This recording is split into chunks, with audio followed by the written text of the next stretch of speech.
दोस्तों, शंकराचार्य के मामले में योगी आदित्यनाथ की मुसीबतें बढ़ती चली जा रही। एक तरफ सारे शंकराचार्य बड़े बड़े संत एक हैं और दूसरी तरफ योगी आदित्यनाथ अकेले पड़ते चले जा रहे हैं। और सच यह है कि योगी आदित्यनाथ की इस जिद के चलते बीजेपी को नुकसान हो रहा है और इसीलिए बीजेपी में उनके खिलाफ विरोध भी बढ़ने लगा है। उधर बीजेपी के नंबर 2 नेता अमित शाह आज लखनऊ में ही थे।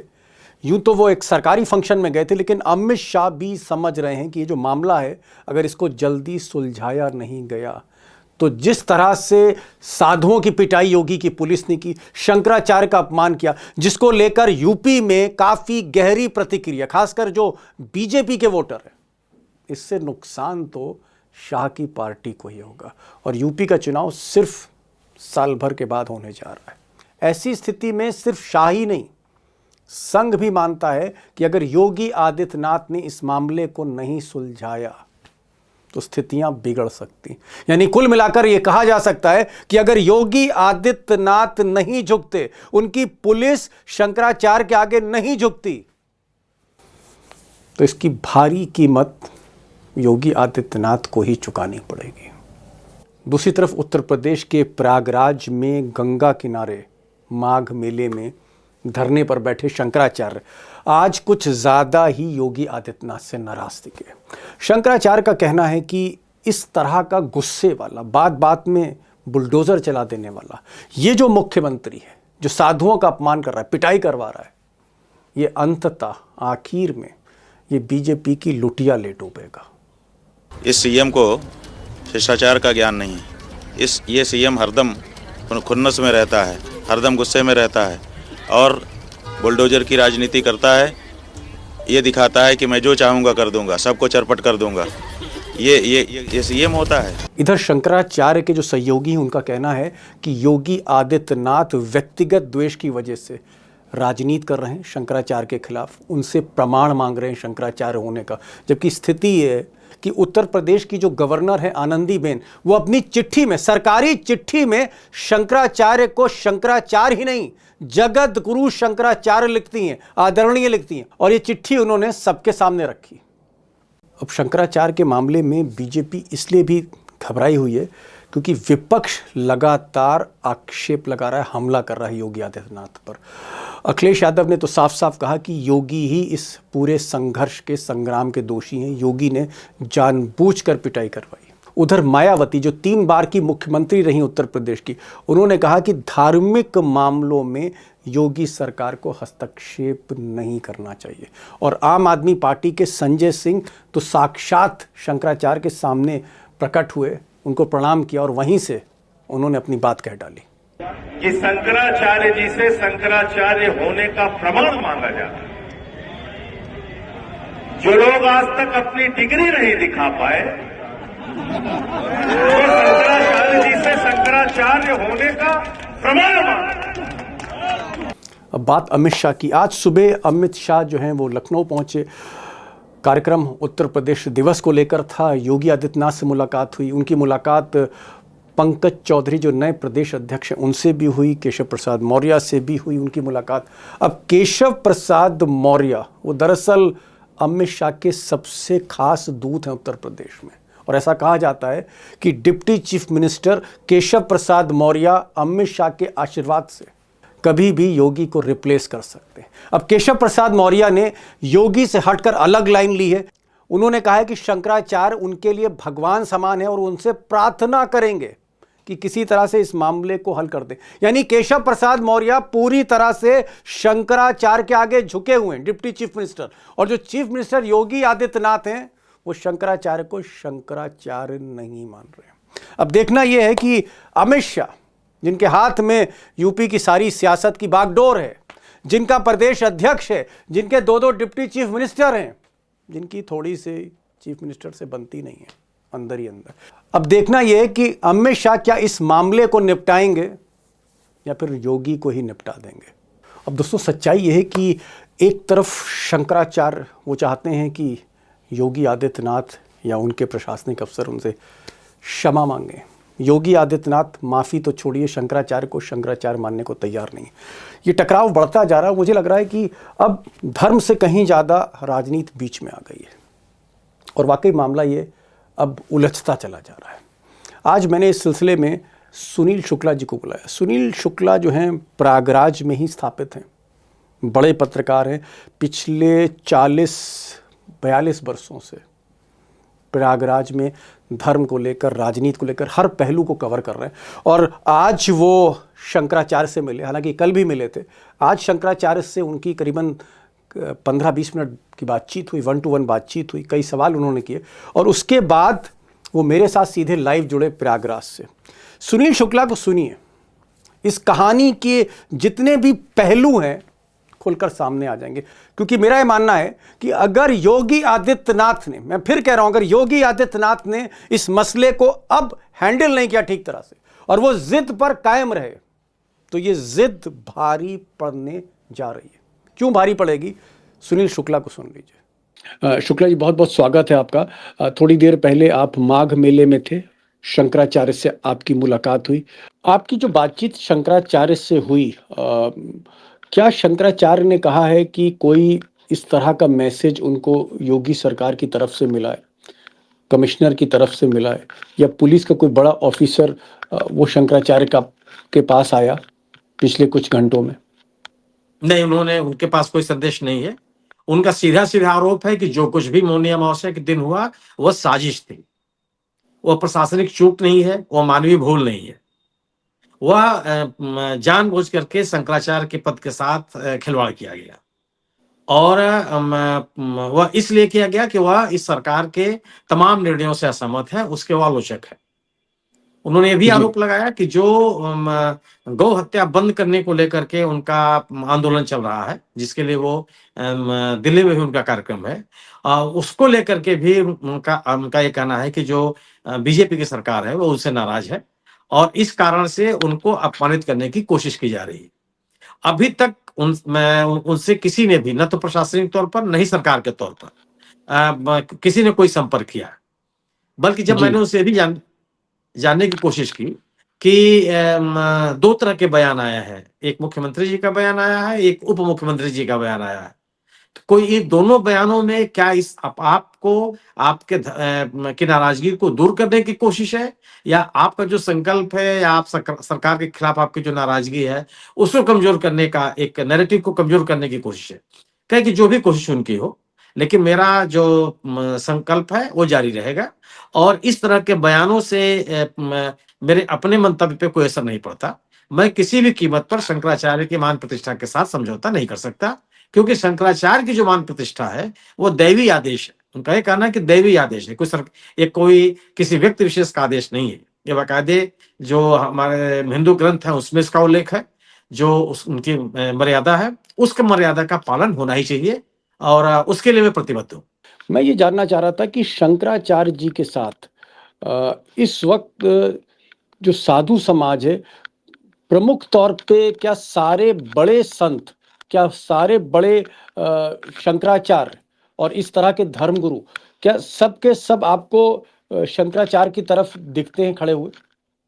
बड़ा तबका शंकराचार्य जी के साथ है, क्योंकि इस मेले में जो आने वाले साधु सन्यासी हैं, धार्मिक संस्थाएं हैं, वह हिंदुत्व को या सनातन को मानने वाले या उसमें विश्वास रखने वाले लोग हैं और उस परंपरा को मानने वाले लोग शंकराचार्य की अवमानना नहीं कर सकते या शंकराचार्य के साथ हो रहे अवमानना के पक्ष में नहीं खड़े हो सकते, उसके खिलाफ ही खड़े होंगे। और दूसरी चीज कि इस मौनी अमावस्या के उस घटना के बाद से शंकराचार्य लगातार मेले में घूम रहे हैं। वह अपने गौ रक्षा आंदोलन को लेकर के शिविर में जाते हैं, लोगों से मिलते हैं और अपनी बात कहते हैं। इस मुलाकात में वह जो विभिन्न साधु सन्यासियों के शिविर हैं वहां भी जाते हैं। एक भी घटना ऐसी सामने नहीं आई जिसमें कहीं किसी ने उनका विरोध किया। जहां भी गए हैं लोगों ने उनको सम्मान मिला है और लोग उनके साथ खड़े नजर आए। आप ये कह रहे हैं कि बाकी के जितने शंकराचार्य हैं, मतलब 4 शंकराचार्य देश में, बाकी के 3 शंकराचार्य जो है वो इनके साथ, यानी चारों शंकराचार्य योगी के इस कृत्य एक्शन के खिलाफ है। जो बड़े संत हैं, जो बड़े देश के प्रतिष्ठित साधु हैं, वो भी शंकराचार्य के साथ हैं, सिर्फ कुछ ऐसे साधु हैं जो सरकार की कृपा पे चलते हैं या योगी जी के करीब हैं, वो जो है अगेंस्ट हैं, ये आप कहना चाह रहे हैं? मैं देखिए, शंकराचार्य तो केवल दो हैं यहाँ पे मेले में मौजूद हैं। एक स्वामी अभिमुक्तेश्वरानंद जी मौजूद हैं और दूसरे पुरी के शंकराचार्य स्वामी निष्ठानंद जी मौजूद हैं। स्वामी निष्ठानंद जी ने ये कहा कि अभिमुक्तेश्वरानंद जी हमारे लाडले, उनके खिलाफ उन्होंने कोई बात नहीं की और उन्होंने ये भी कहा कि शंकराचार्य जी के साथ जो व्यवहार हुआ है वो आपत्तिजनक है, इसकी निंदा की जानी चाहिए। द्वारका के शंकराचार्य जी हैं सदानंद जी, उनके बयान आए हैं बाकायदे, उन्होंने इस घटना की निंदा की है और ये कहा है कि किसी भी साधु को गंगा स्नान से रोकना गौ हत्या के बराबर है और जो जी। कोई व्यवहार स्वामी विवेकानंद जी के साथ हुआ है वो निंदनीय है, इसके लिए क्षमा याचना होनी चाहिए। जी। जो श्रृंगेरी के शंकराचार्य हैं, उत्तराधिकारी कह सकते हैं विधु शेखर जी महाराज, विधु शेखर भारती जी, उन्होंने भी इस घटना की निंदा की है और वो ओके, ठीक है। अभिमुक्तेश्वरानंद जी के साथ सारे खड़े हैं। शंकराचार्य एक हो गए हैं। एक है। योगी की पुलिस ने जिस तरह से पिटाई की, साधु संत सब उसके खिलाफ हैं। सिर्फ जो सरकारी टाइप के संत हैं, यानी सरकार की नहीं, कृपा पे हैं उसमें भी योगी। दीपक जी उसमें भी ऐसे साधु जो भारतीय जनता पार्टी या संघ की तरफ से बोलते रहे हैं, उसमें भी एक बड़ा समूह है जो इस घटना की आलोचना कर ठीक, रहा है और ठीक। शंकराचार्य के साथ है। मतलब आप कह रहे हैं कि इस पूरे पूरे प्रकरण में ज्यादातर 90% साधु संत समाज, ये जो पिटाई का प्रकरण हुआ, जिस तरह से पुलिस ने बर्बर पिटाई करी, इस मामले को लेकर योगी का विरोध है शंकराचार्य के फेवर में। मैं समझ गया। मुझे अब ये बताइए कि शंकराचार्य से जो बातचीत हुई, आपको क्या लग रहा है, ये मामला अब सुलटेगा कैसे? ये मामला अब खत्म कैसे हो सकता है?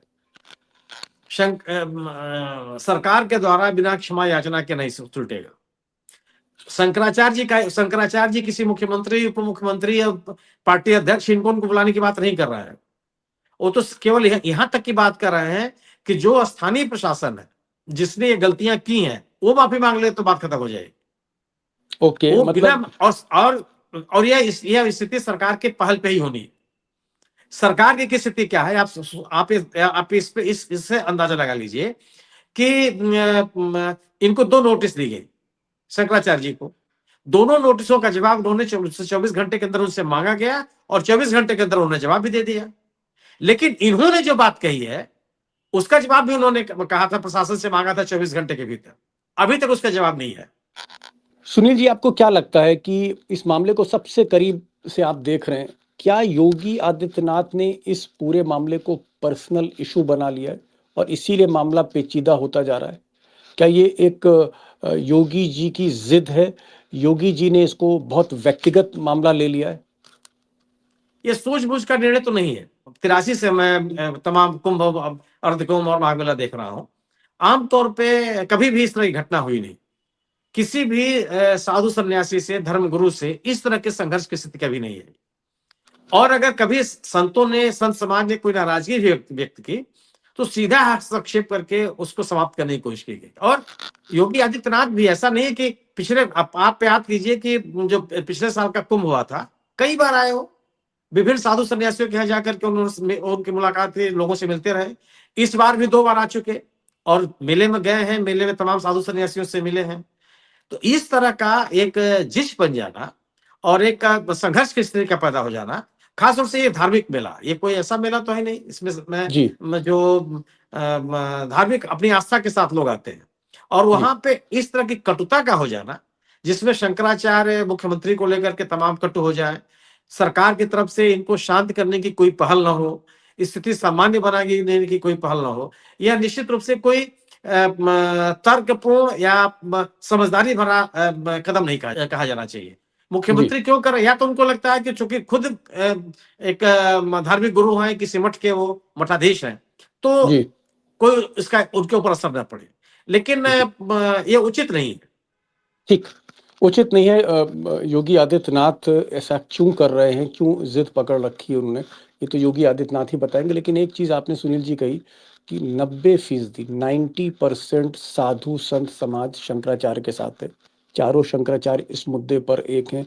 बड़े बड़े संत, बड़े बड़े अखाड़े, बड़े बड़े धार्मिक संस्थान हिंदुओं के सब इनके फेवर में शंकराचार्य के। मुट्ठी भर जो है वो साधु जो योगी जी के करीब हैं वो उनके साथ हैं। क्या आपको लगता है कि जिस तरह से संत समाज गुस्से में है, क्या इससे बीजेपी को नुकसान हो रहा है? बीजेपी का जो हिंदू कोर वोटर है उसको नुकसान हो रहा है? क्या बीजेपी के अंदर खलबली है? सवाल यह है कि बीजेपी के साथ जो लोग, बीजेपी का जो प्रतिबद्ध मतदाता नहीं है, एक एक समूह जो बीजेपी का समर्थन कर रहा है, वह इस आधार पर कर रहा है कि उसको हिंदुत्व का संरक्षण उसे मिलता हुआ दिखता है। उसको ये लगता है कि हिंदुत्व की परंपराएं, हिंदुत्व के देवस्थान, हिंदुत्व के धार्मिक गुरु हैं, उनका सम्मान हो। लेकिन अगर जो मान्य धर्म गुरु हैं और हिंदू हिंदू परंपरा के जो सर्वश्रेष्ठ धर्म गुरु हैं, उनके शंकराचार्य। साथ अगर आप इस तरह का दुर्व्यवहार होगा, तो इसकी प्रतिक्रिया तो होनी ही होनी है, और वो दिख रही है। लोग बड़ी संख्या में आते हैं, शंकराचार्य जी के सामने खड़े होते हैं। मैं वहां आधे घंटा बैठा रहा उनके गैर मौजूदगी में। सैकड़ों लोगों को देखा, केवल जिस कुर्सी पे वो बैठते हैं जब अपने पालकी पर, उसी को प्रणाम करके जा रहे थे। नहीं, आप क्या कह रहे हैं कि बीजेपी को नुकसान हो सकता है उत्तर प्रदेश में? सीधे यही सीधे मैं मैं कह रहा, पूछूं? बिल्कुल होगा। जो हिंदुत्व के नाम पर एक बीजेपी के साथ है, उनके मन में निराशा होगी। वो क्यों आपके साथ जाएगी? अगर आप किसी उनके धर्म के बड़े धर्म गुरु के का सम्मान अगर आप नहीं करेंगे, जिसकी अपेक्षा वो आपसे करते हैं, तो स्वाभाविक से कि उसकी प्रतिक्रिया होगी, वो आपके साथ तो नहीं खड़े होंगे। क्या और इस बीजेपी के बात को बड़े अंदर भी आक्रामकता के साथ अभियुक्त शर्मा जी कह भी रहे हैं। जी, क्या बीजेपी के अंदर भी आपको लग रहा है कि बीजेपी भी दो फाड़ में हो रही है? बीजेपी में भी इस पूरे मसले को लेकर दो अलग-अलग राय बन रही हैं? अब तो ये तथ्य सामने है, अब इसमें लगने की कोई बात नहीं रह गई। मुख्यमंत्री जी का जो बयान आया, उससे अलग उप मुख्यमंत्री जी केशव प्रसाद मौर्य जी का बयान आया। उन्हीं से मिलता जुलता हुआ बयान प्रदेश अध्यक्ष पंकज चौधरी जी का आया। उन्होंने एक तरफ जो मेला प्राधिकरण है, यानी कि सरकार, अभियुक्त शर्मा जी से पूछ रही है कि आप शंकराचार्य है कि नहीं है। दूसरी तरफ उसी सरकार के उप मुख्यमंत्री केशव प्रसाद मौर्य जी कह रहे हैं कि वो माननीय आदरणीय शंकराचार्य भगवान, मैं उसके चरणों में, श्री चरणों में प्रणाम करता हूं। भगवान के सब। आज अमित शाह जो है वो लखनऊ में हैं और उनकी मुलाकात योगी के अलावा अलग से मुलाकात पंकज चौधरी जो प्रदेश अध्यक्ष हैं उनके साथ भी होनी है। क्या आपको लगता है कि अमित शाह पंकज चौधरी के साथ मिलकर कोई ना कोई इसमें रास्ता निकालेंगे? क्योंकि नुकसान तो बीजेपी का ही हो रहा है, घर तो बीजेपी का ही जल रहा है इसमें। केशव जी के बयान को उसी निगाह से देखता हूं। केशव का बयान आना भारतीय जनता, मुझे लगता है कि भारतीय जी, जनता पार्टी एक ऐसे व्यक्ति को सामने कर रही है जिसको सामने ला करके इस विवाद को समाप्त किया जाए, और ये जो कटुता है उसको खत्म की जाए। और जो हिंदू समाज में संदेश जा रहा है कि शंकराचार्य का अपमान किया गया, उनको, उनकी पदवी को, उनकी मर्यादा के साथ खिलवाड़ किया गया, उस परसेप्शन को, उस नैरेटिव को समाप्त किया जाए। अन्यथा केशव जी मौर्य इस तरह का बयान देते नहीं। अगर मतलब आपको लगता है कहीं ना कहीं अमित शाह की इसमें सहमति रही होगी, पंकज चौधरी की सहमति रही? मुझे लगता है जी, ये भी हो सकता है कि मैं गलत हूं, कि ये भी हो सकता है कि केशव मौर्य और योगी आदित्यनाथ के बीच की जो राजनीतिक तनातनी है उसका परिणाम। लेकिन इतने बड़े मुद्दे पर वो अपने तनातनी का परिचय देंगे, ऐसा साहस कोई करता नहीं बीजेपी में। जी। आप चाह रहे हैं कि मेला 1 तारीख तक आधिकारिक तौर पे खत्म हो जाएगा? नहीं, आधिकारिक तौर पर खत्म होगा शिवरात्रि। महाशिवरात्रि, हाँ, व्यवहारिक तौर पर। व्यवहारिक तौर पे 1 फरवरी के बाद भीड़ छट जाएगी। आपको लगता है कि शायद केशव प्रसाद मौर्य आगे बढ़े, अमित शाह भी चाहते हैं क्योंकि नुकसान अल्टीमेटली पार्टी का होना है। आपको लगता है कि क्या योगी आदित्यनाथ झुकेंगे, या उन्होंने जिस तरह का स्टैंड लिया है, कालनेमी की संज्ञा दे दी, राक्षस बता दिया कि राक्षस लोग हैं जो इस वक्त नुकसान कर रहे हैं, यानी इशारा शंकराचार्य की तरफ था। क्या योगी आदित्यनाथ इस मोड़ पर झुक सकते हैं, आपको लगता है, या नहीं झुकेंगे? नहीं, देखिए, अपने राजनीतिक हितों का बलिदान तो कोई व्यक्ति करेगा नहीं। अगर भारतीय जनता पार्टी का नेतृत्व ये चाहेगा कि नहीं, इस विषय का मैं हस्तक्षेप मुख्यमंत्री का हो, तो मुझे लगता है कि करना पड़ेगा। ये स्थिति नहीं होगी कि नहीं मैं कोई बात नहीं करूंगा, ये स्थिति बननी नहीं चाहिए। लेकिन उनकी भी कार्यशैली है कि आमतौर पे जिससे उनका संवाद नहीं है उसे संवाद नहीं करते हो। लेकिन पिछले कुंभ को अगर आप याद कीजिए, तो मुख्यमंत्री जी कई बार आए, लेकिन वो किसी शंकराचार्य से मिले नहीं। पिछली बार जब भी। अमित शाह जी दौरे पर आए, तो उनकी वो अमित शाह के साथ जाकर के पुरी के शंकराचार्य से मुलाकात उनकी हुई थी, उनके यहाँ गए। और मुक्तेश्वर जी क्या, न तो अमित शाह जी गए और न ही योगी जी गए, लेकिन पुरी के शंकराचार्य के पास से वो दोनों लोग गए थे। इस बार भी अभी तक वो आए हैं तो किसी शंकराचार्य के पास नहीं गए। वो उनका जो अपना योगी जी जी अगर हिंदू हायरार्की देखें तो योगी जी महंत हैं, शंकराचार्य सर्वोच्च है, लेकिन उसके बाद भी कोई सुनील जी तुलना नहीं है दीपक जी, दोनों लोगों में कोई तुलना नहीं है। दोनों लोगों में कोई तुलना भी नहीं है। ये कह रहे हैं कि योगी आदित्यनाथ को झुकना चाहिए, लेकिन योगी आदित्यनाथ एक निश्चित दूरी मेंटेन कर रहे हैं। सुनील जी ने ये भी कहा कि स्वभाव इस तरह का योगी जी का है कि एक बार संवाद टूट जाता है जिसके साथ, तो जल्दी संवाद जोड़ते नहीं। तो बहुत कम संभावना दोस्तों है कि योगी आदित्यनाथ झुकें, दिन बहुत कम रह गए हैं, और ऐसे में अमित शाह कोई रास्ता निकाल सकते हैं, नहीं निकाल सकते हैं। हालांकि उनके जो चेले हैं केशव प्रसाद मौर्य अमित शाह के, उन्होंने एक लाइन जरूर ली है, शंकराचार्य का सम्मान भी किया है, शंकराचार्य को भगवान भी कहा है। देखना यह कि आने वाले दिनों में 2-3 दिन के अंदर क्या ये मसला हल होता है। अगर ये मसला हल नहीं होता तो जैसा सुनील शुक्ला कह रहे हैं कि बीजेपी के लिए ये बहुत अशुभ होगा, बीजेपी के लिए नुकसान देगा, और खासकर बीजेपी का जो वोटर है, बीजेपी का जो हिंदुत्व की राजनीति है, जो उनका इकोसिस्टम है, उस पर ये बहुत ज़्यादा कुठाराघात ये उसको डैमेज कर सकता है। तो बीजेपी प्रॉब्लम में फंस गई है, और योगी जी को अब तय करना है कि बीजेपी के साथ खड़े होना है, शंकराचार्य के आगे झुकना है, या फिर मठ की तरह मठाधीश बने रहना। ये देखना होगा, ये तय करना योगी आदित्यनाथ को है। शुक्ला जी, आप इस प्रोग्राम में आए, बहुत बहुत शुक्रिया। Thank you so much for joining this programme.